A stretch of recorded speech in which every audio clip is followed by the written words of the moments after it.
کہتے ہیں یہ اس چیز سے ان کو کہیں کہ قرآن میں رحماء بینہم تو پڑھتے ہیں، یعنی کہ ہوگا نا کہ اس میں معصوم ہے. اچھا ٹھیک ہے، یہ بالکل وہ والی بات ہے. کسی نے کہا قرآن سے دکھاؤ اللہ موجود. سن رہے سن ہی نہیں رہے، سن رہے ہیں؟ کسی نے کہا قرآن سے دکھاؤ اللہ موجود، اللہ موجود ہے، قرآن سے دکھاؤ. اب پوچھا کس سے؟ حلولیوں نے، صوفیوں نے، باطنیوں نے، مجبرہ نے، جن کا بھی عقیدہ ہے. پوچھا کن سے؟ پوچھا ان سے جن کا منہج سلف کے مطابق عقیدہ ہے. قرآن سے دکھاؤ اللہ موجود ہے. کیا دکھاؤ؟ کیا دکھا؟ یار سنو صحیح نا، توجہ کرو. کیا دکھاؤ؟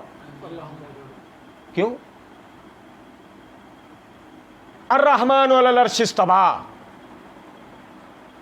اللہ موجود. یہ عقیدہ ہی نہیں ہے تو دکھائیں گے کیسے؟ دکھائیں گے کیوں؟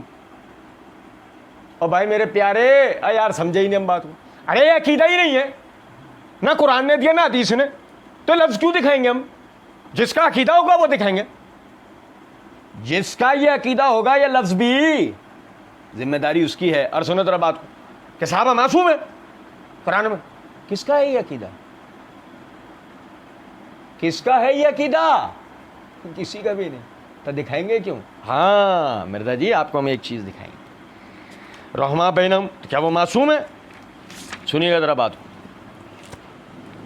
یہ میرے ہاتھ میں تفسیر قرطبی ہے، جلد نمبر 8 ہے، صفحہ نمبر 690 ہے. سنیے گا ذرا بات کو. امام قرطبی رحمۃ اللہ علیہ فرماتے ہیں، میں کہتا ہوں صحابہ سب کے سب عادل ہیں. میں کہتا ہوں صحابہ سب کے سب عادل ہیں، اللہ تعالیٰ کے ولی ہیں، صفی ہیں، اللہ تعالیٰ کے اولیاء ہیں، اصفیاء ہیں. انبیاء کرام والرسل کے بعد وہ اس کی مخلوقات میں سب سے بہترین ہے. وہ اس کی مخلوقات میں سب سے بہترین ہے. یہ اہل سنت کا مذہب ہے، یہ اہل سنت کا، یہ ہمارا منہج و عقیدہ ہے. اس امت کے ائمہ کی جماعت کا بھی یہی نقطہ نظر ہے. ایک چھوٹے سے گروہ کی رائے یہ ہے جس کی کوئی حیثیت نہیں. او یار اللہ کی قسم سنو ذرا بات. آج کہتے ہیں مرزا منہج اہل سنت بتا رہا ہے، اہل سنت کا منہج. سنو ذرا بات. ایک چھوٹے سے گروہ کی رائے یہ ہے جس کی کوئی حیثیت نہیں کہ صحابہ کا حال دوسروں کے حال کی طرح ہے، اس وجہ سے ان کی عدالت کے بارے میں بحث ضروری ہے. ان میں سے کچھ ایسے ہیں جو ان کے احوال کے درمیان بدعت الامر کے حوالے سے فرق کرتے ہیں. کہا پہلے وہ عادل تھے، پھر ان کے احوال بدل گئے، ان میں جنگیں اور خون خرابہ ہوا، اس لیے بحث ضروری ہے. مرزا جی ہائیڈروجن بم آ رہا ہے پکڑو، ان کا یہ قول مردود ہے. ان کا یہ قول وہ یار کہاں آ کر امام قرطبی رحمۃ اللہ علیہ بات کر رہے ہیں اور جمہور امت کا یہ مسلک و منہج بتا رہے کہ مشاجرات کے معاملے میں بھی یہ نہیں کہا جائے گا کہ صحابہ کی عدالت پر بحث ہوگی. لائیں گے ہم تمہیں معصوم کے قریب قریبی مرزا جی، ڈالیں گے تمہارے گلے میں وہ ہڈی، اگلنے سے نہیں بنے گی، نگلنے سے نہیں بنے گی. مرزا جی غلط کر لیا تم نے. سنو ذرا بات کو، غور طلب نکتہ ہے.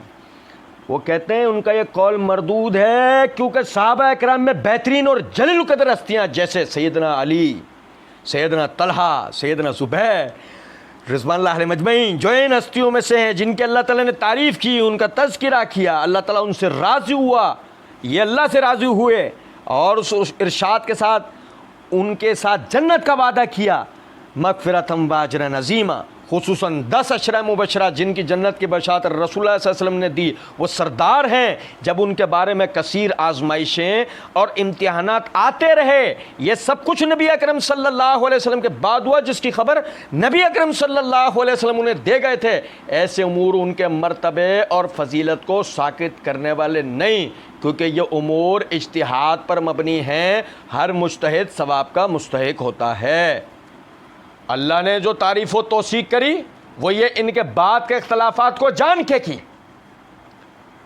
وہ ان کے یہ بعد کے اختلافات کو جان کے کی جس کی خبر کون دے کے گئے؟ محمد الرسول اللہ صلی اللہ علیہ وسلم۔ اب بات کا اجتہاد، اب بات کا اختلاف اجتہاد پر تو محمول ہو سکتا ہے، عدالت پہ محمول۔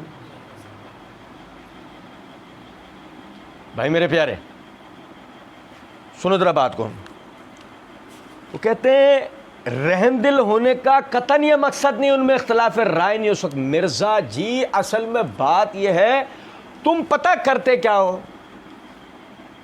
تم کرتے یہ ہو، سنو ذرا بات کو، چھوٹا سا نا منا، چڈی پہنا ہوا منا، یار سن ہی نہیں رہا یار، چھوٹا سا چڈی پہنا ہوا منا، اور انہیں بڑے بھائی ابو کا ہاتھ پکڑے ہوئے آ رہا اور بلے کی طرف اشارہ کر کے کہا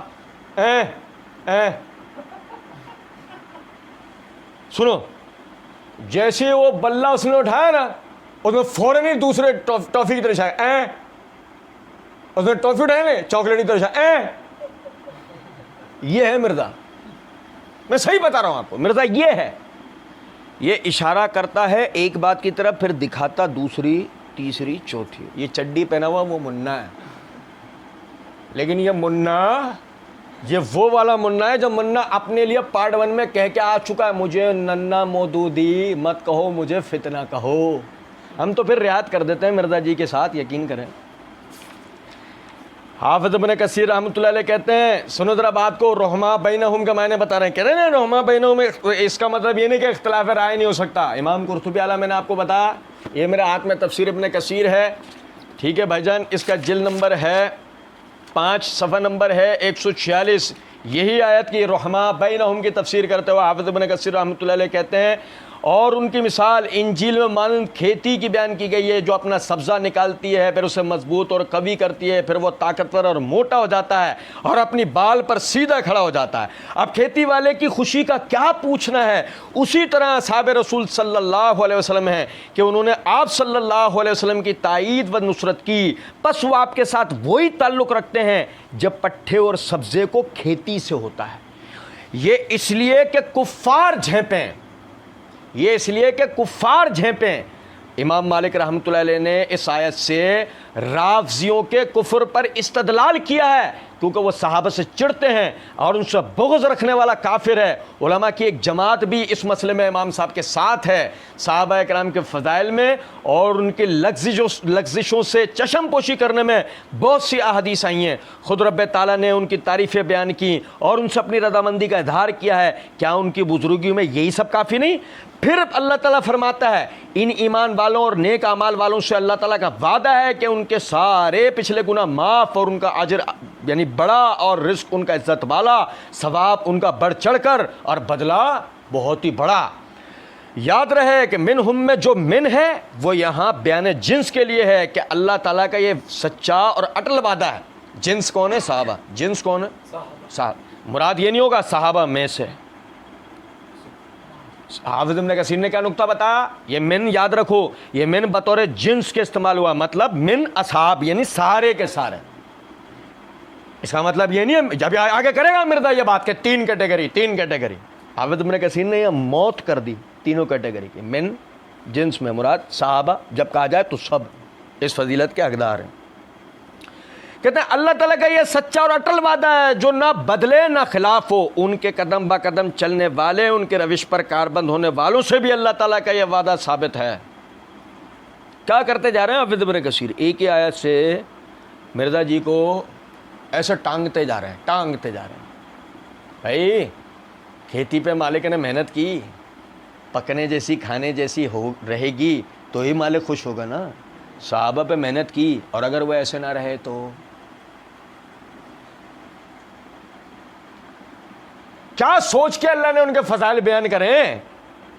سمجھو کیا سوچ کر کسان کھیتی کو اگایا جا رہا ہے. کچھ بات آ رہی ہے سمجھ میں؟ نہیں. حافظ ابن کثیر کیا سمجھا رہے ہیں؟ اچھا جی، کہتے ہیں کہ جی اللہ کا وعدہ ان کے بعد آنے والوں سے بھی سچا ہے کہ اگر ان کی صحابہ کی تم لوگوں نے بھی صحیح طریقے سے پیروی کر لی تمہارے لیے بھی یہی بات ہے. اور اس کے بعد کہتے ہیں لیکن فضیلت اور سبقت اور کمال اور بزرگی جو انہیں ہیں امت میں سے کسی اور کو حاصل نہیں ہوگی. اللہ ان سے خوش، یہ اللہ تعالیٰ سے راضی، یہ جنتی ہو چکے اور بدلے پا گئے. صحیح مسلم میں کہ نبی صلی اللہ علیہ وسلم نے فرمایا میرے صحابہ کو برا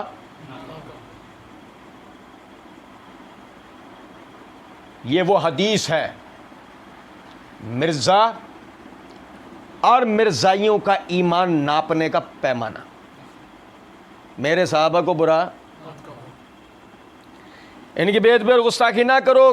اس ذات کی قسم جس کے ہاتھ میں میری جان ہے، اگر تم میں سے کوئی احد پہاڑ کے برابر سونا خرچ کرے تو ان کے 3 پاؤ اناج بلکہ 1.5 پاؤ اناج کے اجر کو بھی نہیں پا سکتا.